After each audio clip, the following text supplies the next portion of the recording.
start in English. Okay, so for our debate we chose educational systems because we have a very international team. So we're doing a comparison between Spain, Italy, China and Ireland. So the 4 different systems in those 4 countries. So I think the first one is Spanish.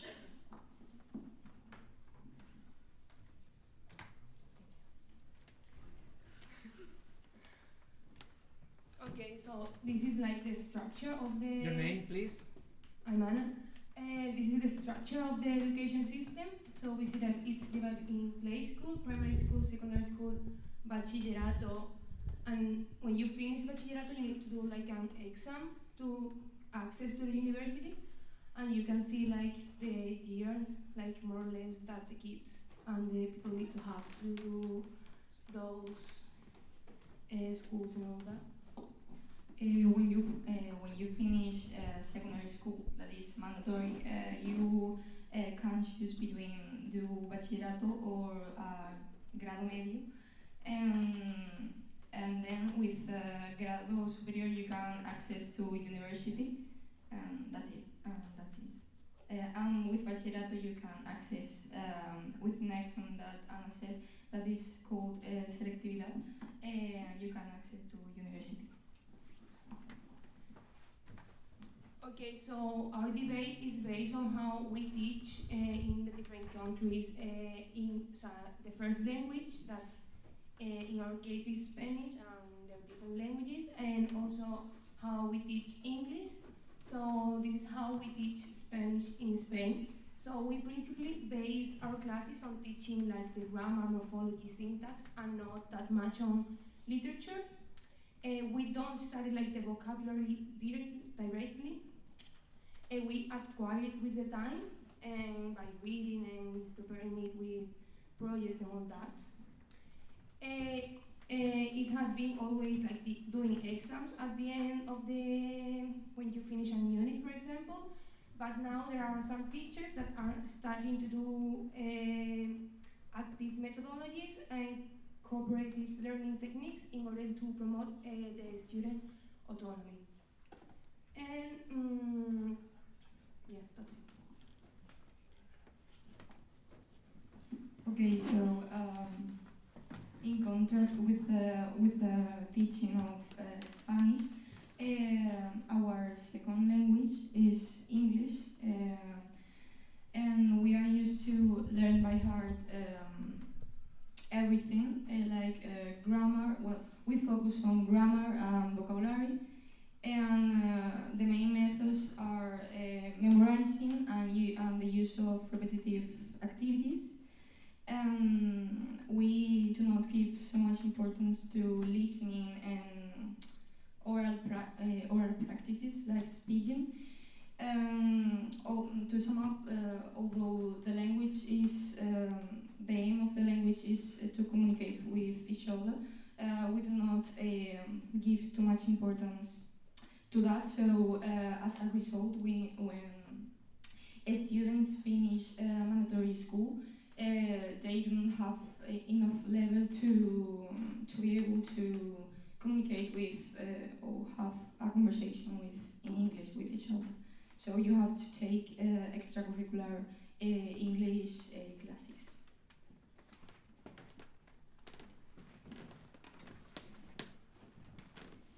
So I'm going to tell you something about the Italian educational system. This is the structure. We start with kindergarten, which in Italian is scuola materna, from 3 to 6 years old. Then we go to elementary or primary school from 6 to 11 years old. And then we have 3 years of middle school from 11 to 14 years old. And at the end of middle school, we have to do an exam. Then we can go to secondary school, which is divided into liceo, istituto professionale, and istituto tecnico. And from 14 to 19 years old.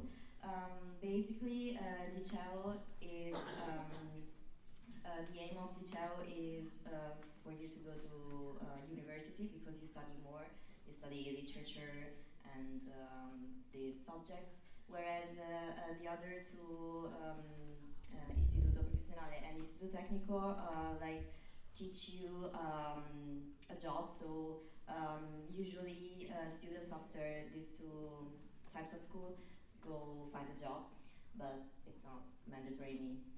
And then after secondary school, we have like at the end we have an exam which is called maturità, and then you can choose to go to university. This is what we study. This is how Italian is taught in Italy. We study grammar, morphology and syntax in mostly in elementary, middle school and secondary school. We also study we also do reading, comprehension and writing. We learn how to write texts in elementary, middle school and secondary school.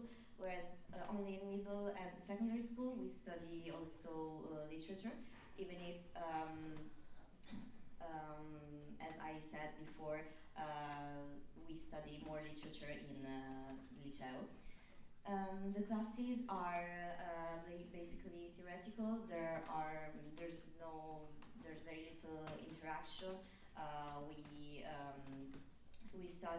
We learn most of the concepts by heart, and only when you study literature in the last 2 years of secondary school, the classes are a little more interactive, like to stimulate the students' critical thinking. And we also study English as our second language, and we learn mostly grammar and vocabulary in elementary, middle, and first 2 years of secondary school. We also study literature, and we learn how to comprehend and write texts in the last 3 years of liceo. Whereas if you go to Istituto Professionale or Tecnico, you study also the vocabulary related to the course you've chosen, because there are different types of those istituto. We learn, again, the classes are mostly theoretical. There is little interaction and communication and possibility to practice. Teachers prefer written knowledge, and in fact, at the end of school, very few students are able to master the language and to have a proper conversation with a native speaker, so they are able to read, understand, and produce texts, but many of the students still have difficulties.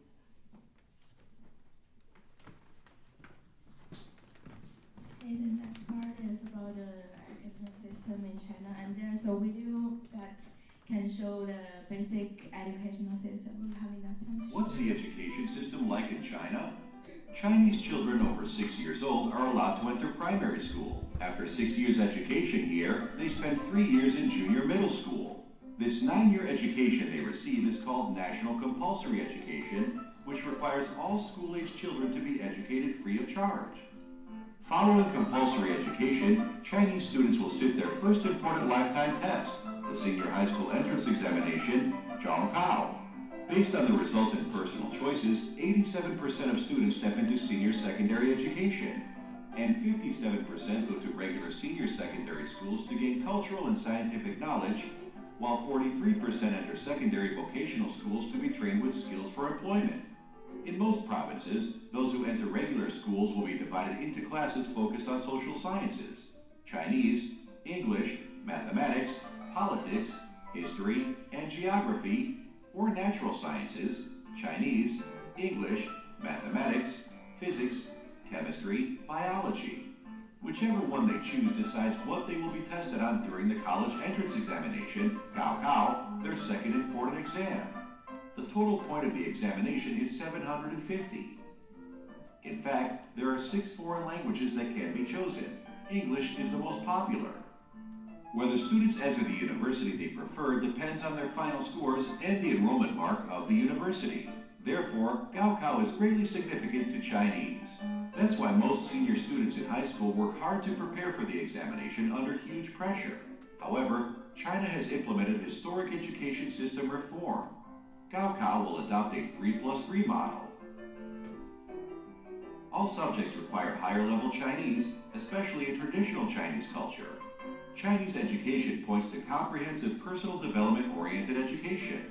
Gaokao tends to select examinees on the basis of majors.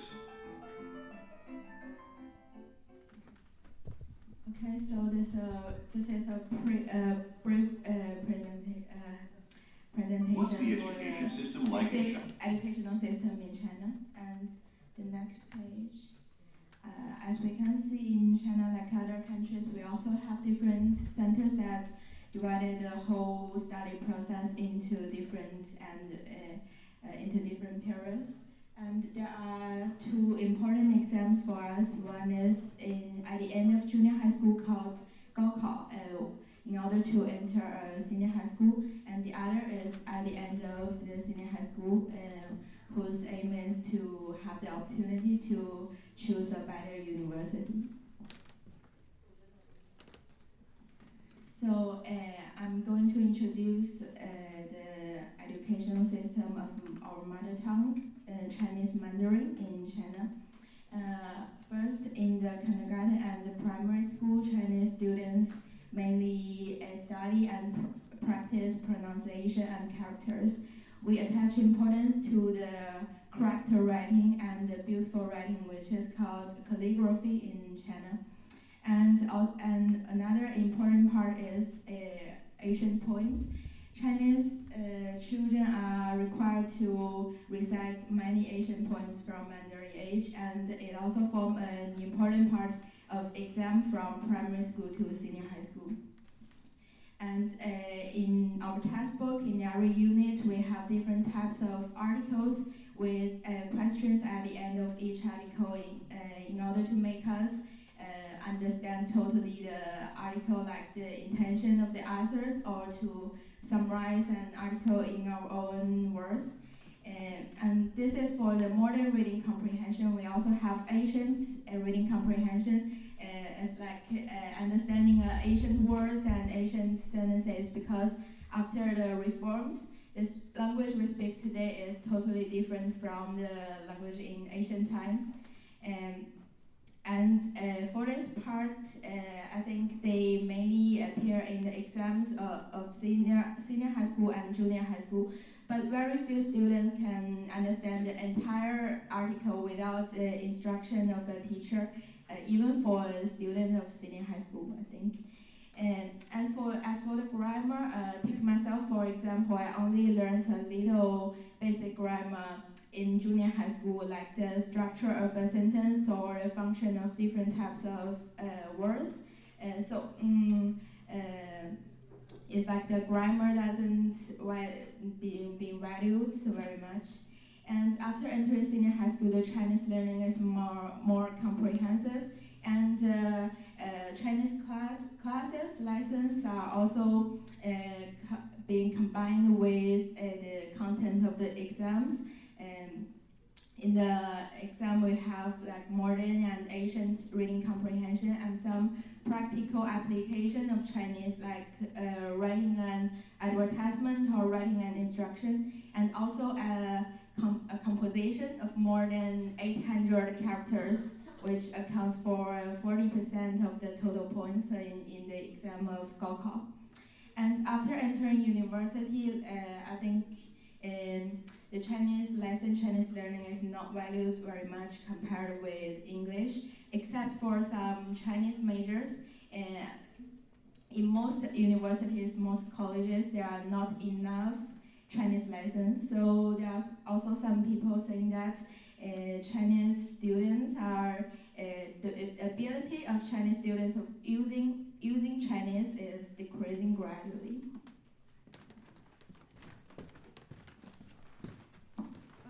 So, as the teaching of second foreign language in China varies significantly across the regions. For example, we have French, German, Russian, Japanese, Korean, and more. And due to geographical, historical, cultural differences, the demands and development situations in different regions about second foreign language education are also different. For example, in some coastal cities and economically developed regions, we put for such as Shanghai, Beijing, Guangzhou, English is our second foreign language, because there are many financial exchanges and economical dealings. So English is our primary second foreign language. But in some inland cities and border regions, focus more on other languages such as Russian in northeast and western regions. Japanese in some cities may have historical relationship with Japan. But today I want to introduce English as our second foreign language because it's the most popular one, and also some differences, similarities, and relationships. So our English as second foreign language begins in kindergarten and primary school. In this stage, we teach some basic skills as foundation, such as some basic vocabulary, grammar, and some phrases. So these three stages are more or less similar because, as we can see and mentioned in the video, there are three examinations as the foundation in each stage: 中考 in junior high school, 高考 in senior high school, and in university we also have 4六级. So as we can see, there's a close relationship between the English foreign language skill education and the exam. So the content, we may say the content are more or less similar about writing, speaking, listening, reading, are more or less similar. The only difference may lay in they are being more and more difficult, and the types of questions exam are also a little bit different. In summary, in English education at different stages, students need to master higher and higher levels of English, and these stages are closely related and provide a continuous path for students to matter of English proficiency. But one thing I want to say is that foreign language education in China are becoming there's also a very significant drawback in the foreign language teaching in China. For example, we can see this letter as an example, because in China there's too much emphasis on memorization and also but not on oral practice. So maybe some Chinese students have strong grammar skills, but their oral speak as for their oral English, almost only very few of people can speak standard English fluently. So there's a letter from Magda's Hong Kong Chinese teacher. So as she also has the same similar situation. There are English related exams in our high school. examinations. But listening oral practice is less, especially at oral English. Many students not good at oral English because they don't have many opportunities to talk to native speakers, and also the language of the teachers is not very standard.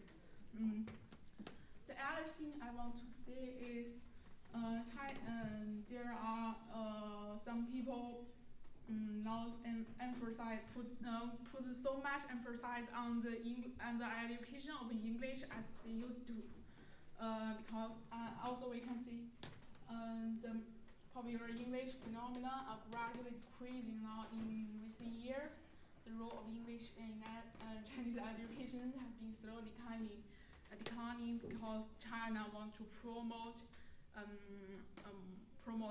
Chinese to more people, and so they will want to pay more attention to our mother tongue. Okay.